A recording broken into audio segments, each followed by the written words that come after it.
Hi, it's Chris. In this video, we're going to be talking about warranty policies and return policies as it applies to an appliance technician or appliance service company. So what is a warranty policy and how does it apply to an appliance service technician or the appliance company that's doing the work?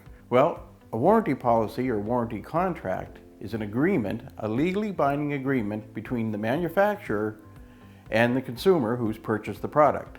Our role as an appliance technician is to know what those warranty coverages are, be able to explain them to our customer, and follow them to the point where we satisfy the needs of the contract for the manufacturer and for the customer. So we just talked about what a warranty policy is, but there's more than just a warranty between the manufacturer and the customer. There's also a warranty that's known as extended warranty, and that's usually by a third-party provider that's now offering a warranty beyond what the manufacturer did.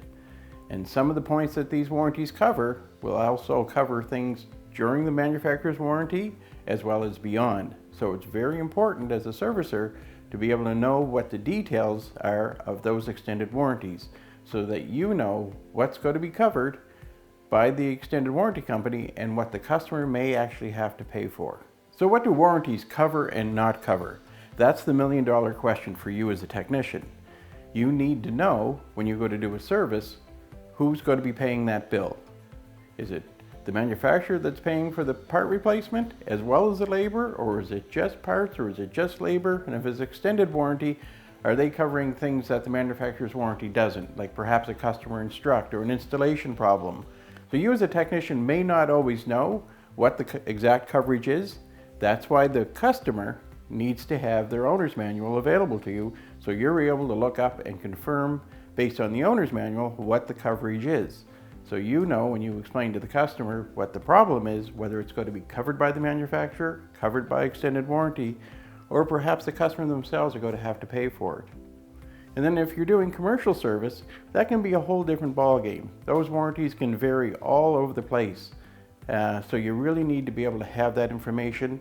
And if the customer doesn't have it, you should be able to rely on your office to provide the information that has come in from whoever supplied the service call. If it's a manufacturer's service that you're doing, when they created the service call for you to do, they should have provided that information for you.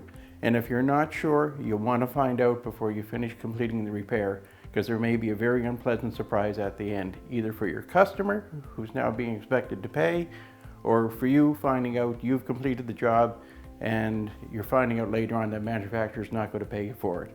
So it's all about the money, and it's making sure that you can give your customer peace of mind, as well as your business operator, your business owner is going to be happy to know that you've done good service and that he's going to get paid for the work. So the next piece I want to talk about is the question that comes up: why is it for me as the technician having to decide whether it's covered or not?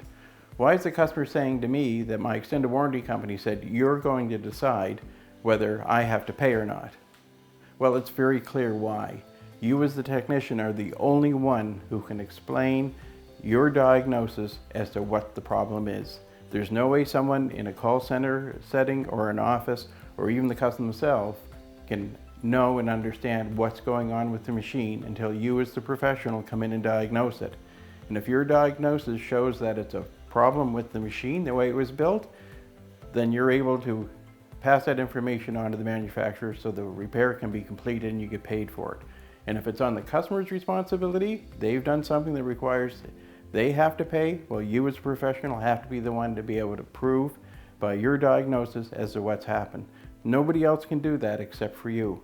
And that's why we are service technicians and why we are the professionals. So the last point we want to touch on is, why as an appliance service technician would I want to be doing warranty work for the manufacturer or extended warranty work for an aftermarket third-party insurance company?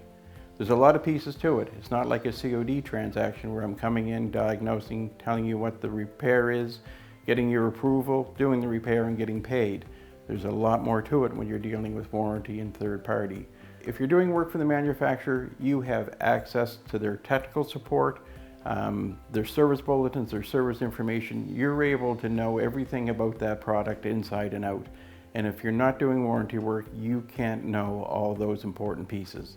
And extended warranty, it's a great source of volume for you as far as workload and revenue coming in, but it also allows you to establish a great relationship with customers so that if they do decide not to continue with extended warranty, if you've given good service, they're going to call you back. So it's very worthwhile having service calls coming to you from warranty as well as extended warranty.